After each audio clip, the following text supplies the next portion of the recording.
نصلي على النبي ونبدأ بسم الله. فيلمنا بيبدأ بواحد رايق اسمه هانتر وهو بيرقص في الشارع، بس فجأة بيشوف خبر بيعكنن عليه وبيتعصب وبيدخل الشركة بسرعة وبينزل لمكان سري تحت الأرض. ولما بيشوف الأخبار على الشاشة بيتعصب أكتر وأكتر وبيسألهم إيه اللي حصل. فبيقول له روبنسون إن واحدة من العمليات بتاعتهم في بانكوك انكشفت، وبنعرف إن دي كانت عملية سرية وكانوا مستغربين إزاي اتعرفت.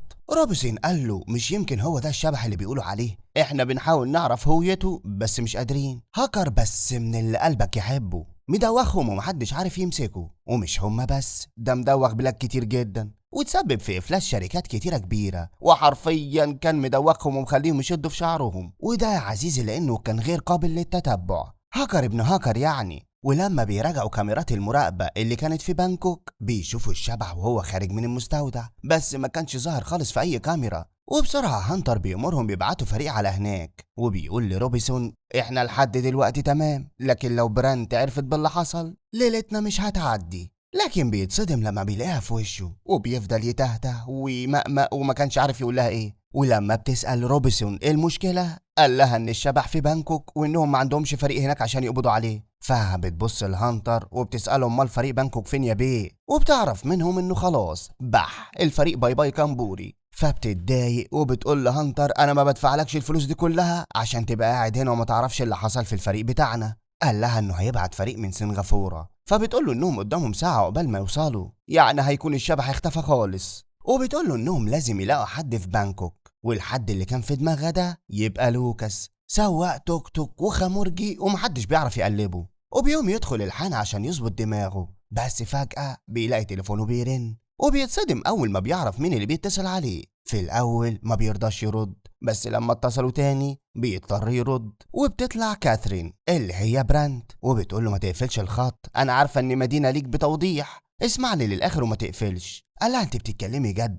جايلي بعد سنتين وعايزة مساعدة، أنا مش لعبة في إيدك تلعبي بيها وقت ما تحبي وتركنيها وقت ما تحبي. وبيزعق فيها وبيقفل السكة في وشها. فبيلاقيها بتتصل على الحانة اللي هو قاعد فيها، وكمان بيلاقي شوية عيال من عصابة داخلين وواقفين وراه. فبيقول لهم أنا خلاص تبت، بس شكلكم كده هترجعوني لأيام الشقاوة. الناحية التانية كاثرين اللي هي برانت عشان ما ننساش بتعرف إن الشبح قرب يوصل لمطار بانكوك وإن فريق سنغافورة قدامه ساعة. فبتتصل تاني على لوكاس وكان طالع من الحانة متبهدل على الآخر، وبتقول له كويس إنك لسه عايش، فكر كويس، انا اقدر اصلح كل اللي حصل، اعمل اللي انا عايزه منك ومن بعدها هتبقى حر، همسح اسمك بايدي ومش هلتزم ببروتوكولات الوكالة. روح على المطار دلوقتي وانا هبعت لك جواز سفر جديد.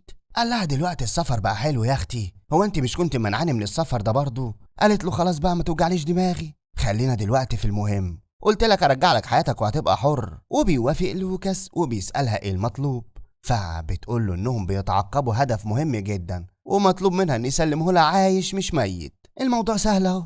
ولما بيوصل بيقف قدام الكاميرا وبيتصل عليها وبيسألها عن جواز السفر، وفي اقل من ثانية الا ثانية بيلاقي واحد بيديله ظرف، وبتقول له كاثرين يستعد عشان خلاص الطيارة على وشك الطيران. بس في الوقت ده بيعرفوا من كاميرا المراقبة اللي في الشارع ان الشبح متصاب، وبيخمنوا انه اخد رصاصة. وبسرعة بتتواصل تاني مع لوكاس وبتعرفوا ان الشبح متصاب وان صعب جدا الوصول ليه لانه بيعرف يخفي نفسه كويس. فبيقول لها وانت جايباني بقى على اساس اني دجال بقى وهعرفه من نفسي كده؟ ولسه بيقول لها انه هيرجع مكان ما جه. قالت له مش هتقدر، انت محتاجني وانا محتاجاك، مهمتك انك تجيب لي الشبح من على الطيارة، والمعلومة الوحيدة الحزينة اللي نعرفها عنه انه متصاب. وفي الطيارة المضيفين بيستعدوا عشان يقابلوا الناس وبيبدأوا بقى يقعدوا الناس المهمة في الدرجة الأولى، واللي مش مهمين بيقعدوهم في أي مكان. في الناحية التانية بيبعتوا فريق يتعقب آثار الدم بتاع الشبح، وعرفوا إن الشبح وقف عند عيادة بيطرية عشان يعالج جرحه، وبيحاولوا بقى يقرروا الدكتور عشان ياخدوا منه أي معلومة. أما لوكاس بيقعد جنب واحد سايحة منه على الآخر وبيفضل يعمل كده حركات غريبة.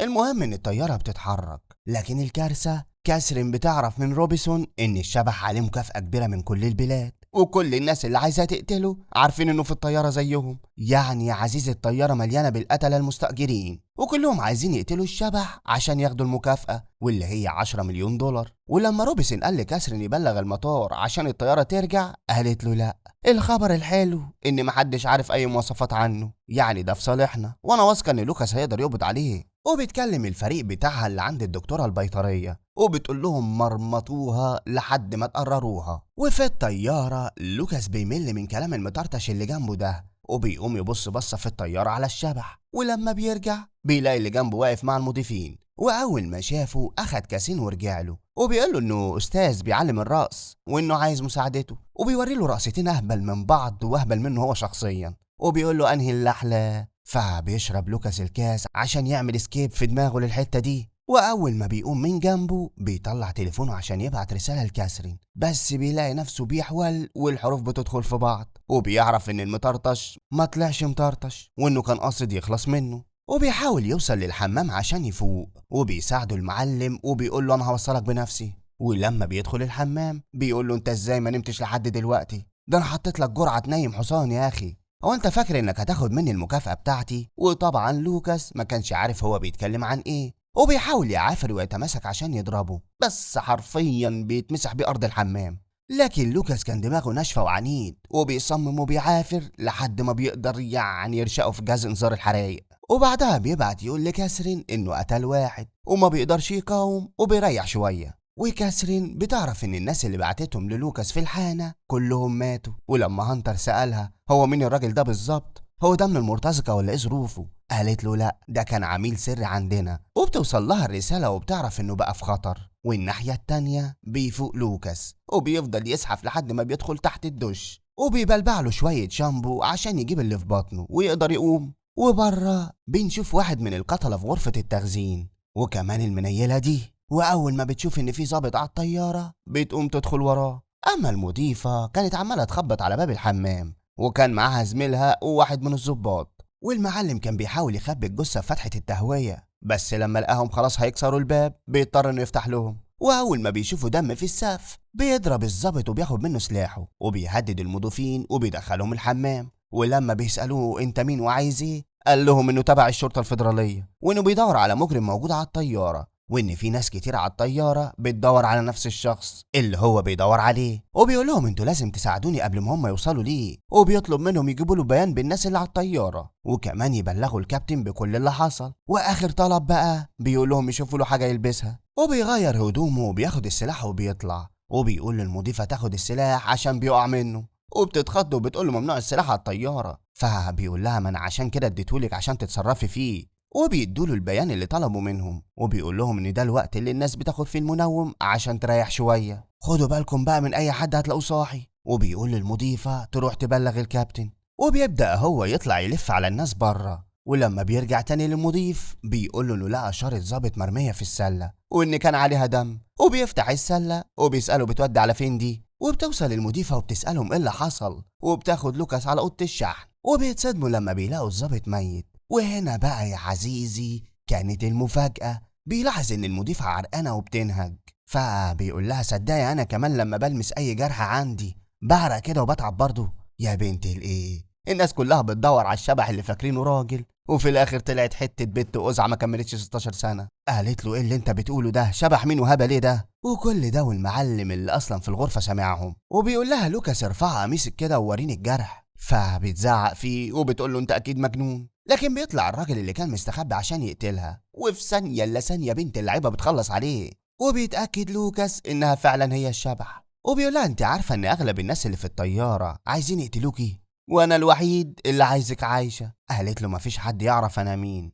ضحك وقال لها ده انا ما كملتش معاكي ربع ساعة وعرفتك يا منيلة. قالت له انت مين اجرك اصلا؟ عموما انا مش عايزة مساعدتك، انا هعرف احمي نفسي بنفسي. قال لها طب كويس عشان انا هحتاجك عايشة في اخر الرحلة. وبيعرف ان اسمها ايشا، وبيقول لها كلمتين ومش هعيدهم تاني، انت هنا في حمايتي، يعني هتعملي اللي هقولك عليه عشان نخلص الرحلة دي على خير. ودي طبعا مخاطرة كبيرة مني عشان كده القتلة ممكن يعرف انا مين واتسبب في قتلي. فبتسأله هو انت ليه عايزني عايشة، فلوس ولا حاجة اكبر؟ ما هو اكيد حاجة اكبر. قال لها فكك من الكلام ده دلوقتي، ويا ريت تلم مناخيرك اللي رفعها لفوق دي عشان اخرتها هتتسببي في قتلنا احنا الاتنين. قالت له انا مش واثقة فيك بس ما عنديش اي حل تاني دلوقتي. قال لها يبقى يلا نشوف شغلنا. فبتقول له على فكرة أنا عندي 25 مش 16. وبيدخلوا هما الاتنين للكابتن والمساعد وبيعرفوهم إن الطيارة فيها قتلة مستأجرين كتير، وبيترعبوا وبيقولوا لوكاس واحنا هنعمل ايه دلوقتي؟ قال لهم تقفلوا الباب عليكم وما تفتحوش لأي حد غيري. وبيعرف منهم إن قدامهم 8 ساعات على الهبوط، وبعدها بيطلعوا وبيلاقوا رويس واقف متوتر. فبتفضل إيشا تهدي فيه وبيقول لها لوكاس إنه هيطلع يبص على ركاب الدرجة الأولى، وبيقول رويس إن في واحد طلب منه قهوة، ولما بتبص على الراكب اللي بيقول عليه بتشك فيه وبتقول له إن هي اللي هتعمل له القهوة، وفعلا بتعملها وبتروح تديها له. أما لوكاس بيدخل لركاب الدرجة الأولى، لكن المضيف اللي هناك بيشاور له عشان ما يدخلش، ولما بيلاقيه داخل عليه بيسيب الركاب وبيروح له وبيقول له إن إيشا بلغته بكل حاجة، بس الركاب اللي هنا ما ينفعش نزعجهم لأن دول من الناس اللي دافعة كتير جدا. لكن فجأة بيلاقي واحدة بتضربه وبتقوم ما بينهم خناقة كبيرة، بس بيقدر لوكاس إنه يخلص عليها. ولسه بيقوم وبيفوق من الضرب اللي خده بيلاقي قرايبها وصلوا، فبيقوم وبيستعد للمعركة وبيضرب واحد واحد فيهم، وركاب الدرجة الأولى بيطلعوا كلهم قتلة مستأجرين إلا الست الغلبانة دي. وطبعا يا عزيزي لوكاس بيخلص عليهم كلهم، ما هو مش معقول يعني بطل الفيلم مش هيعرف يضربهم، بس هو الصراحة بيطحن لكن بيقدر يخلص عليهم. الناحية التانية الراجل ده بيطلع من الحمام وبيقول لي إيشا ما تعرفيش ألاقي 100 مليون دولار فين؟ قالت له تقريبا كده أنا قريت مقال قبل كده بالعنوان ده، ولسه هيخلص عليها بيلاقي نفسه بيتخنق وبيقع على الأرض، وبيطلع شكاه في محله وبيتخلص عليه. ولوكاس كان لسه بيضرب وأخيرا بيخلص على آخر واحد فيهم، وبيتفاجئ لما بيلاقي صورته على تليفون الناس اللي عايزين يقتلوه، وبيدخلوا عليه إيشا ورويس وبيوريها الصورة وبيقولها هم عرفوني إزاي؟ فبتقول له أكيد مش أنا. وكاسرين بتشوف في الكاميرا كل الرجالة اللي لوكاس قتلهم وبيستغربوا من عدد الناس اللي عايزين يقتلوه، فبيقول لها هانتر ما يمكن هو مطرطش وحاسس ان الناس عايزه تقتله، ايه اللي يخليكي واثقه فيه قوي كده؟ انت اصلا تعرفيه منين؟ قالت له ان لوكاس كان في مهمه تبع الخدمه السريه، ووقتها سمع الراجل اللي هو بيحرسه وهو مبهدل البنت اللي معاه، فمن غير اي اذن من السلطات نخوه الرجوله نقحت عليه ودخل الراجل وهتك عليه في الانتريه وانقذ البنت. وطبعا الراجل مات تحت ايده، وحظه النحس ان الراجل اللي موته ده اخوه يبقى نائم في الخدمه السريه، وطردوه ومن ساعتها وهم بيطاردوه وعشان يقتلوه. فبيسالها هانتر وانت عرفت كل ده ازاي؟ قالت له ان وقتها كان في ما بينهم قصه حب كبيره، بس مسيرتها المهنيه كانت في الاولويه. وبتقول له بس عملت باصلي، قلت له انه هبيعه وانا كنت سبب ان كل اللي راحوا وراه ما قدروش يمسكوه. وفي الطياره لوكاس بيشوف الراجل اللي إيشا قتلته وبتقول له انها ما كانتش عايزه تقتله، وان الدكتوره اللي عالجتها اديتها شويه ادويه وهي حطت له منهم في القهوه. لوكاس اتخانق معاها وقال لها انا جوه بدافع عنك وانت هنا بتقتلي في الركاب. زميلها قال لهم انا مش فاهم اي حاجه، قال له روح انت تابع باقي الركاب وانا وهي هنحل الدنيا مع بعض مالكش دعوه. لكن بيدخل عليهم المضيف تاني وبيقول لهم في مشكله كبيره، كل الركاب اللي بره معاهم صورتك، ولما بيبص بيلاقيهم بيدوروا عليه. فبيدخل تاني وبيفتح النور على الركاب وكل واحد فيهم بيقعد في مكانه، وفجأة بيطلع عليهم وبيضرب فيهم والدنيا بتتقلب في الطيارة، وكل الركاب الباقيين بيصرخوا وبيهربوا، ولوكاس بينزل ضرب طحن في الباقي وبتساعده إيشا وبيخلص على واحد منهم وبيزعلها وبيقول لها تستخبى، هي لو عرفوا انه بساعدك هيشكوا فيكي، بس ما بياخدوش بالهم ان في واحد سامعهم. وبيجي واحد بمزمار وبيطلع لهم، لكن التاني بيمسك إيشا من ظهرها وبيحاول لوكاس يخلص على اللي معاه عشان يلحق اللي معاها، بس هي كانت عملت الواجب وزيادة. ولسه لوكاس بيقوم ياخد نفسه بتضربه واحدة يابانية أو صينية مش عارف، هم عينيهم ضيقة زي بعض. المهم ان إيشا بتقول لها ان لوكاس تبعها وبيطلعوا مع إيشا، ولما بيلاقوا لوكاس بينزف بياخدوه عشان يساعدوه. وفي نفس الوقت كاثرين قدرت تعرف ان الشبح هي إيشا، ولوكاس وإيشا بيستخبوا في أوضة الشحن وبيسألها هي بتعمل كده ليه؟ قالت له بقى ان في اكتر من 200 مليون طفل متشرد في العالم وانها كانت واحدة منهم واتباعت لعصابة بالتاجر فيهم، لكن لما اكتشفوا انها لهلوبة في اختراق الاجهزة ما قتلوهاش، وقعدت فترة كبيرة تساعدهم، بس لما كبرت شوية قررت انها تنتقم منهم، وده طبعا بعد ما عرفت عنهم كل حاجة، وهربت واختفت فترة كبيرة عن الانظار، وعاشت بقى عمرها وهي بتحاول تصنع الجهاز ده، وبتقوله ان ده سلاحها اللي بتشتغل بيه، ده اقوى جهاز كمبيوتر في العالم، من غيره هتقعد 1000 سنة عشان تحاول تخترق طرق التشفير بتاعت اليومين دول. الجهاز ده يا معلم بيخترق اي حاجة في 30 ثانية بس. وبتقوله انها بتنتقم من الناس اللي قلبهم جاحد عشان يعني تنقذ الاطفال، لكن في الوقت ده صورة إيشا بتتبعت لكل القتلة. اما كاثرين بتطلع لهانتر وبتقول له انت عارف انا شغلتك ليه؟ عشان انت شبهي، تعمل اي حاجة في مصلحة الشغل، عندك استعداد تبيع اي حد مقابل الفلوس. وبتقول له انت فاكرني هبلة؟ انت اللي بعت صورة لوكاس للقتلة، وكمان دلوقتي بعت صورة ايشا. فبيقول لها طالما انت بقى حلوة كده وبتفهميها وهي طايرة، يبقى خليكي في صفي. انت عارفة الجهاز اللي مع الشبح ده ممكن نعمل بيه ايه؟ الجهاز ده قادر يوقف شغلنا كله. وبيقول لها انه مظبط كل حاجة، الحكاية وما فيها اننا لازم نخلص من الشبح ده. وبيحكي لها ان في حد قريب من الشبح اتصل عليه قبل اسبوع وقال له على الجهاز اللي هي صنعته، وعمل معاه اتفاق انه يسلمه الجهاز مقابل $1,000,000، وعشان كده فكر انه يخلص من الشبح وياخد الجهاز من غير ما يدفع، وان هو اللي نشر المكافأة على راس الشبح، وان هو كمان اللي بعت اول واحد يقتل لوكاس. ولما عرف انه لسه عايش قرر يخلي القتلة كلهم يعرفوه، وبيقنعها بالكلام وبيقول لها مجرد ما الطيارة تهبط الجهاز هيبقى ملكنا.